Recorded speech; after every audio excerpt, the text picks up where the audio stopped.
terror tore through a suburban Minneapolis community on Saturday after the bombing of a mosque, amplifying growing concerns among some Muslims who have felt targeted nationwide in recent months. Law enforcement officials said the explosion occurred around 5 a.m. at the Dar al-Farouk Islamic Center in Bloomington, Minn., a suburb of Minneapolis. Fire and smoke engulfed much of the red brick structure, but there were no injuries. The FBI is leading the ongoing investigation, along with local law enforcement. Authorities say they believe an improvised explosive device, also known as an IED, was to blame for the blast at the mosque, which primarily serves the area's large Somali community. Who has been executive director of the mosque for 2 years, said Saturday that he was relieved no one was hurt. "It's sad and just an inhumane act," Omar said in a telephone interview. He said a handful of people were inside the mosque for morning prayers and that many in the "We must work to find who did this," he said, which authorities had not yet labeled a hate crime, occurred at a time when studies have shown an uptick in violence against Muslims, and as vitriolic rallies targeting Islam have popped up across the country. Muslims make up about 1% of the population in the United States, or about 3.35 million people, and are one of the fastest-growing religious minorities, according to the Pew Research Center. Pew released a survey that showed 48% of Muslims said they had faced some form of discrimination in the last year, such as name-calling or threats.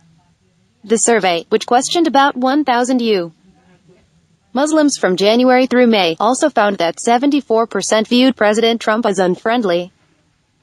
During the presidential campaign, Trump called for a complete ban on Muslims entering the United States after a terrorist attack in San Bernardino, Calif., carried out by a married couple who were inspired by Islamic State terrorists. Trump issued an executive order banning travel from 6 majority Muslim countries, an effort that has led to legal wrangling and is headed to the Supreme Court. The Trump administration has said the ban is needed to keep Americans safe. The survey from Pew found overwhelmingly negative views among American Muslims toward Islamic extremism, with more than 4 in 5 describing it as a threat to the world. While many Muslims voiced concerns in the Pew survey, nearly 84% categorized Americans in general as friendly. Quote, moreover, more than 6 in 10 Muslims polled said they believed Islam was still not viewed by others as part of the country's. An overwhelming majority said they were proud to be both Americans and Muslims, and a large majority saw no clash between Islam and democracy. "It's sad and just an inhumane act." As police continued to investigate the bombing at the Minnesota mosque, a spokesman for the Council on American-Islamic Relations called on Trump to condemn the attack. The White House did not release a statement and did not respond to a request for comment. Silence on the part of public officials at the national level only serves to empower Islamophobes, Hooper said in a statement. His group has put up a $10 a reward for information on a suspect associated with the Minnesota attack. CARE released a report that documented a 57% increase in anti-Muslim incidents last year compared.